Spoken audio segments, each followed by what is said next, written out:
Bonjour à tous, je suis Gilles Mancillon, je venais vous saluer aujourd'hui.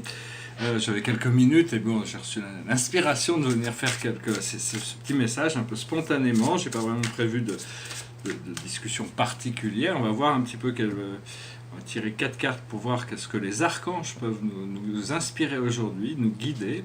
La plus haute sagesse, c'est le nouveau départ, l'archange Jérémiel. Commencez une nouvelle vie, trouvez un but. Avec bienveillance et compassion, faites le point sur votre passé. C'est vraiment tout un renouveau, il faut vraiment être prêt pour ce nouveau départ. C'est la carte du jugement traditionnellement.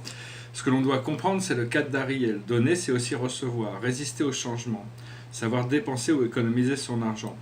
Voilà, il y a résister au changement. Donc c'est pas toujours bien de résister au changement, mais on n'a pas trop le choix. Des fois, on s'accroche un petit peu à l'ancien, alors que bon, il faut essayer d'avoir confiance sur le nouveau. Mais c'est aussi une carte qui nous parle de discipline, d'organisation, d'économie, de savoir gérer son argent. Ce que l'on doit faire, c'est le page de Raphaël. Gentil, aimant, rêveur, sincère. Voilà, elle est sur la plage, à côté d'un château de sable, sur un tapis magique. La situation fait naître des émotions nouvelles. Nouvelle relation ou invitation à un événement. Votre intuition en dit long. Alors bon, c'est vraiment... traditionnellement dans le tarot, c'est une carte qui parle d'amour inconditionnel, de la liberté d'aimer sans désir de posséder.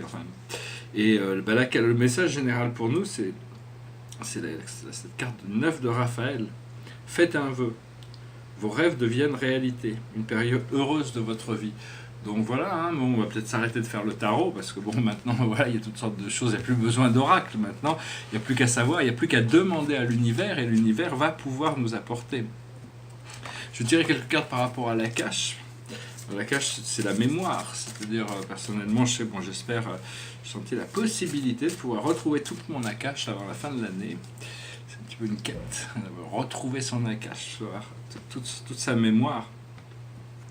À la plus haute sagesse au niveau de la cache, c'est les anges, c'est les fréquences angéliques, c'est les fréquences de grâce, les fréquences d'intégration, c'est l'intégration, c'est les anges, c'est la liberté, c'est la légèreté, et donc c'est connecté avec cette fréquence, c'est une fréquence très pure qui vient de là-haut. Ce que l'on doit comprendre, c'est les leçons et les bienfaits. C'est-à-dire que bon, tout est cause et effet,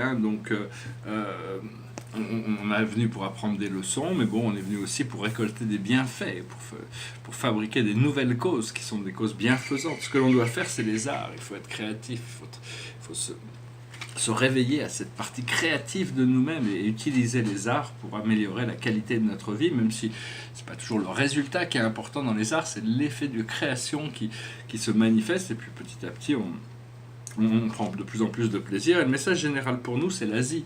Alors il y a toutes sortes toutes ces mémoires sur l'Asie, sur la voie du juste milieu, c'est la voie du Bouddha aussi. Donc bon, c'est des mémoires qui s'intègrent, qui se réveillent, il y a peut-être des voyages qui se préparent. Voilà, je voulais juste venir très rapidement vous saluer. Derrière moi, c'est un tableau astronomique, c'est le troisième de cette série, là, de ce même effet. Toutes les planètes sont d'or, le symbole est or et vert, vert émeraude. Et j'ai réussi c'est celui où il y en a le plus d'intégrés en fin de compte. Je ne l'ai pas trop regardé celui-là, mais enfin il est assez beau, c'est le troisième. C'est là où les planètes, parmi tous les tableaux que j'ai fait sur cette série, c'est là où les planètes sont le plus discrètes, le plus sombres, donc il faut les chercher un petit peu. Alors je vais chanter une chanson, c'est une chanson qui parle de la mer, parce que je me sens très inspiré par la mer, les bateaux, je vais bientôt, d'une manière ou d'une autre, je sais que je vais bientôt me retrouver connecté à la mer, et donc c'est une vieille chanson, it goes like this.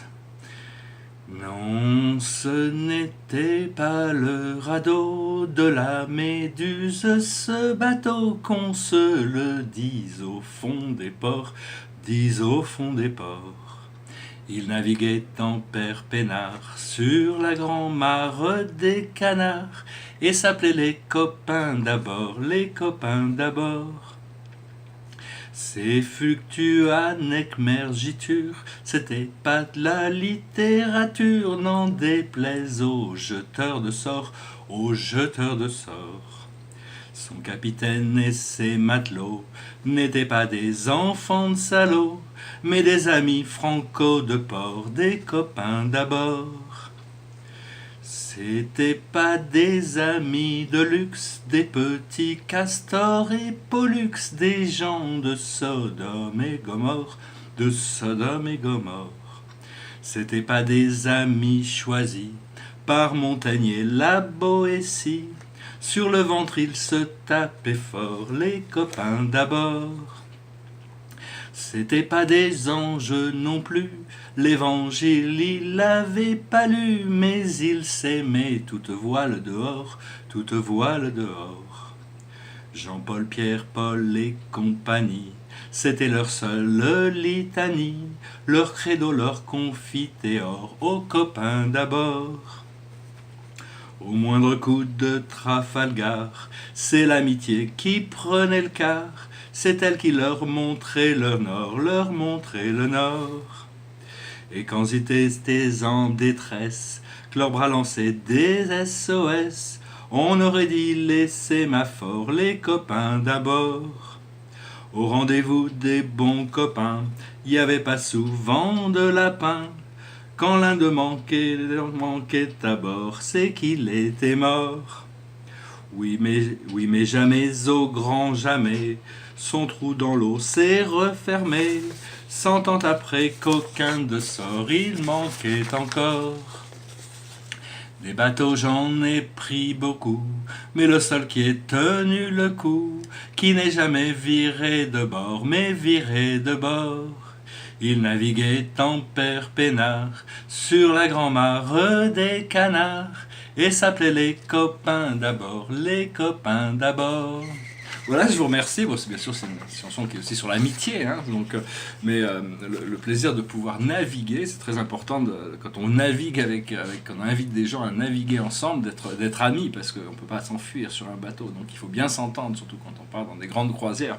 Enfin voilà, c'est des idées qui sont en train de germer dans mon esprit pour voir un peu comment repartir naviguer sur la mer poissonneuse. Je suis en train de refaire Homer. Voilà, je vous souhaite une excellente journée. Je vous dis à très bientôt. Namasté.